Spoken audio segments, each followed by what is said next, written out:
live from the Great American Sports Café here in Kenwood, Ohio. Dan Clasgens. We're with the Moeller Crusaders, one of 4 teams tonight that will be joining us, 4 of 7. Head coach John Rodenberg and his senior captains. And Moeller comes in off a great run, 9-2 last year, ran through the GCL South.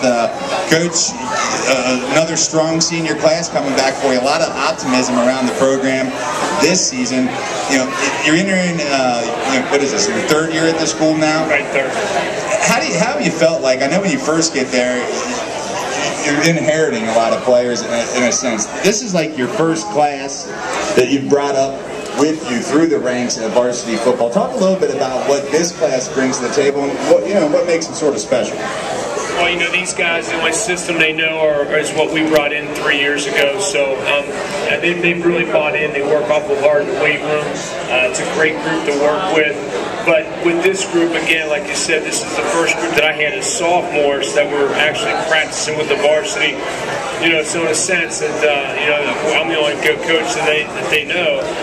Again, work extremely hard, great attitude, and they've really bonded. I think they took a lot from last year's class, which had a great work ethic, and they've just kind of enhanced it and took it to another level. Now, you did lose a lot of talented players on both sides of the ball from last year. One of your biggest question marks coming into the season that a lot of us are keeping our eyes on is the quarterback position. Andrew Hendricks, of course, he's moved on to South Bend, a member of the Fighting Irish. Big shoes to fill for there. It sounds like there's multiple guys competing for that position. Give us a little update and how that's progressed, as far as who's going to be under center for the Crusaders. Right now, we're still, using 4 quarterbacks, and they're competing. We think we may have it narrowed down to 3. We scrimmaged Coleraine this Friday, and we're kind of hoping things separate from there. But Charlie Fessinger is a senior, and Spencer Eichenbaum is a sophomore, and Taylor Bachcraft's a senior, and Ricky Davis is another sophomore. And, right now we just got to get into a situation where we play our scrimmage a little bit longer. We didn't go with Winton Woods as long as we wanted to as far as ones-on-ones. This week we're going to be, ones-on-ones for a whole half. We're going to hope that one of these guys can separate themselves and take the lead. And if not, then we'll go with a rotation system for at least 1 or 2 games, although I won't rotate the entire season. Defensively, you guys have some studs back. Probably one of the best linebacking cores, if not in the city, in the entire state. A lot of talent on the line and the secondary. Last year in the playoffs, you guys went out to Middletown, gave up quite a bit of points in there. That's a sour taste to take that in there. How have you sort of used that as a motivator, not just for your defense, but really for the whole team? Well, Middletown played a great game that night. They were a better football team, and truthfully, as I go into the season, this is we have a lot of returning starters, but it's still a different blend of guys. And the one thing we want to focus on is being good in 2010. We had a great season in 2009. We certainly like what we did, and even though we didn't end up where we wanted to, this is a new season, new guys, new captains, and we really don't talk about it a whole lot. And I really won't talk about it because I'm going to let these guys, this is their class, and this is their season, and at the end of the season, it'll be something that's theirs. And they've just worked awful hard, and we're ready for Coleraine this week, and then we're excited about playing Wayne on ESPN on the 29th. Jumping right into my next question, the final one before we get to these fellas. You start out with Wayne, national televised game, part of the show down there. Obviously, Wayne, very highly touted team. Your whole schedule's tough. You're in the GCL South. You have a non-conference. Do you think it motivates the players a little bit? They get excited for the fact that, hey, we're going to be playing on national television. And really in your schedule, and the whole part 2 to that question is, how has it come about? And how do you think that helps prepare you guys when playoff time comes?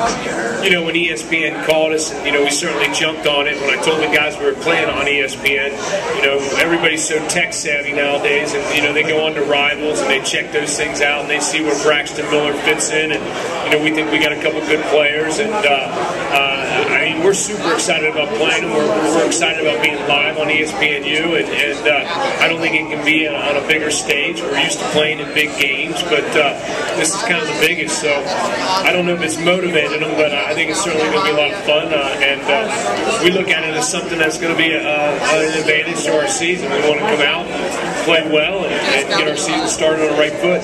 We're definitely looking forward to watching, that's for sure. Let's meet the captains of the 2010 Moeller Crusaders, 5 seniors that join us here tonight. To my right, to the right of Coach, are the offensive players, lineman Joe Toll and running back Tucker Scove.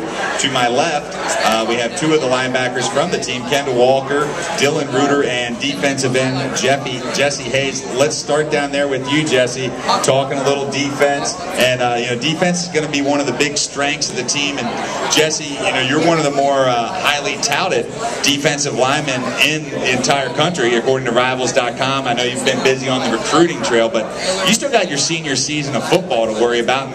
And, talk about how juggling that focus between all this recruiting attention and doing what is right in front of you this high school football season. How you've been able to juggle it, and sort of where you're at in that process. Well, first off, you just have to just go after and just think about your team first, because I have a responsibility as a captain to look after my teammates. And if you just take care of your high school business first, then all that recruiting stuff can come after the season. You don't even have to worry about it. Now, you come from a football family. Your dad's a coach with the Bengals. You've got a lot of ties, a lot of family friends and stuff that have given you advice. How do you think that's helped you throughout your career progress as a football player? Well, it's a nice thing because I get to go in and I get to see how they react to certain situations, and a lot of them are put in tough positions, and it's good to see how what they would do. And they're all very experienced. They've all gone through a lot of the same things that I have, or I'm going to go through. So it's good just to talk to them. You've been around visiting a lot of colleges. You've also had an opportunity to do a lot of camps. What about your game are we going to see from Jesse Hayes this year that we haven't seen yet that's going to make us say, wow? I definitely have to say my responsibilities and just, watching film and being more of a responsible player, not so much just kind of doing my own thing. I just have to say just being more bound to my team. All right, let's move right along. We'll flip down here to the linebackers. We'll start with Kendall Walker. And Kendall, you've got a few years of varsity experience under your belt. You've certainly made your splash on the field. Talk a little bit about your guys' group of linebackers and the chemistry there and how that sort of pours over into the play on the field. We have a very talented young group of linebackers. We're all real physical, and we all just bond off each other. And just all cool with each other. Now, playing at Moeller, playing inside that GCL South, you go up against a lot of big guys, guys that certainly bigger and stronger than some of the other conferences around. Do you find that something that sort of you've gotten used to over these years, or you still get caught by surprise every now and then with a nice big hit? I'm definitely used to it. Big physical division, L, they're all real physical games, and every game's close. There's no blowouts really. It's just all. Let's talk with one of your